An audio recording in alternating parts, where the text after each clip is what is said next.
गुस्सा आ गए थे प्राइम मिनिस्टर के ऊपर, और ये जो फार्मर्स मरे थे वो प्राइम मिनिस्टर के वजह से मरे थे बल्कि सत्यपाल मलिक आज कल एक स्टेटमेंट में कहा। इस पे आपका क्या कहना है?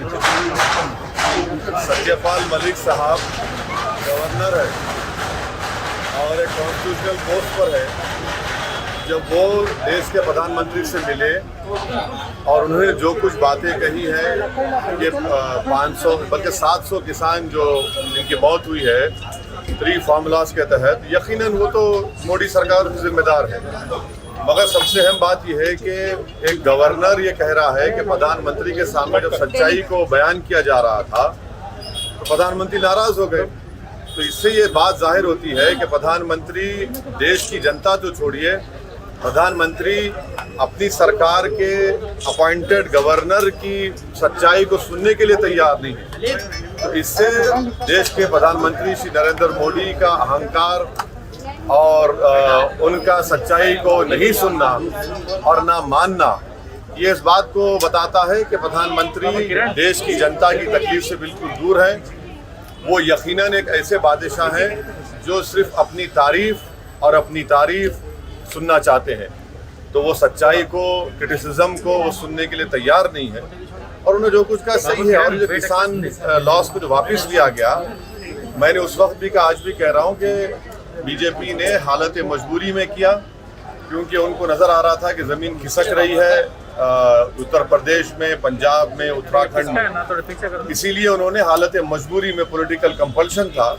मगर ये बड़ी अफसोस की बात है कि जो एक गवर्नर कह रहे हैं, हम ये चाहते हैं कि देश के प्रधानमंत्री या तो उसका बताएं कि क्या वो बात सच कह रहे हैं सत्यपाल मलिक साहब, क्योंकि ये सब सही है, सब जानते हैं कि प्रधानमंत्री सिर्फ तारीफ सुनना चाहते हैं। सर, जो हालात हैं कोविड को लेकर, उस पर उत्तर प्रदेश में और पंजाब में जो रैलियों को लेकर प्रधानमंत्री ने एक पहल की है कि रैलियां कम की जाएं और ई रैलीज किए जाएं, इस पर आपका क्या कहना है?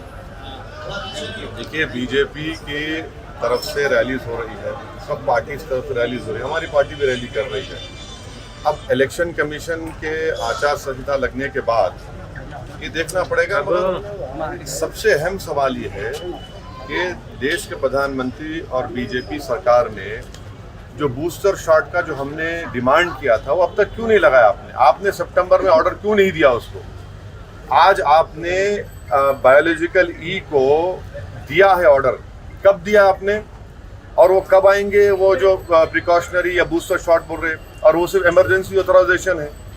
बूस्टर शॉट लगना चाहिए हमारे हेल्थ वर्कर्स को, फ्रंटलाइन वर्कर्स को, मगर वो है ही नहीं ना। वैक्सीन कहाँ है? वो तो जनवरी के एंड में आएगा।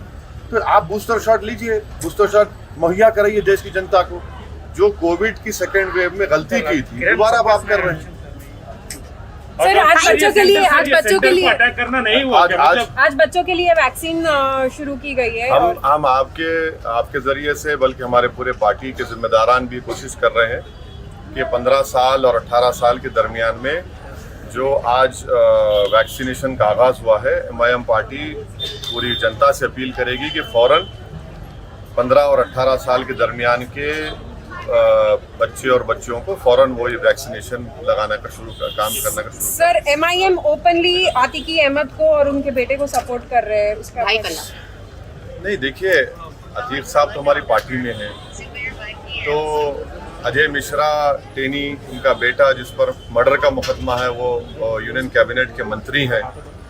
और बीजेपी के पास अभी मौजूदा उत्तर प्रदेश में 37% ऐसे एमएलएज हैं जिन पर क्रिमिनल चार्जेस हैं। तो और फिर भोपाल की एमपी हैं जिन्होंने गोडसे की तारीफ की। ये सब चीज़ें हैं।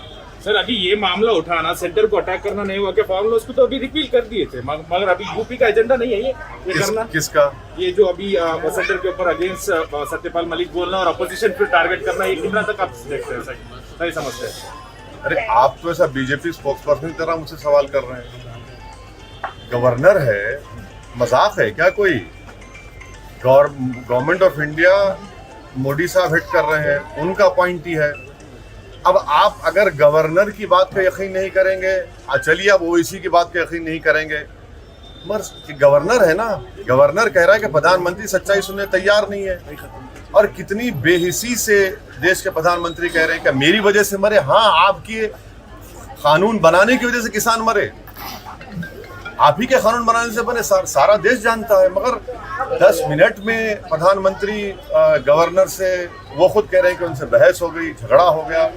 ये ठीक नहीं है। देश के प्रधानमंत्री का ओहदा बहुत बड़ा है, गवर्नर का ओहदा भी है।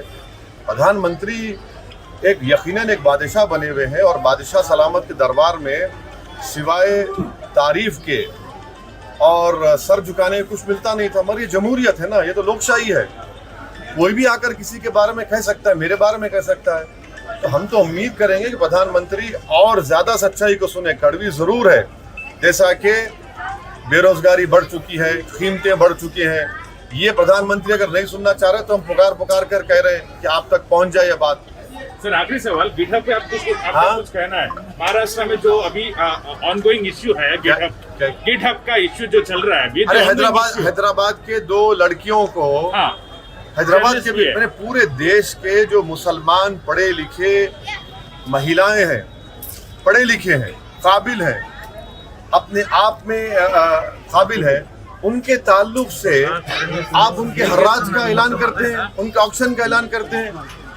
ये कौन लोग हैं ये? और देश के प्रधानमंत्री को, देश की सरकार को इनको पकड़ना चाहिए, अरेस्ट करना चाहिए। अरे भाई, ये मुसलमान जरूर है मगर किसी की बेटी है, किसी की बहन है, किसी की माँ है, उसमें एक 65 साल की महिला भी है।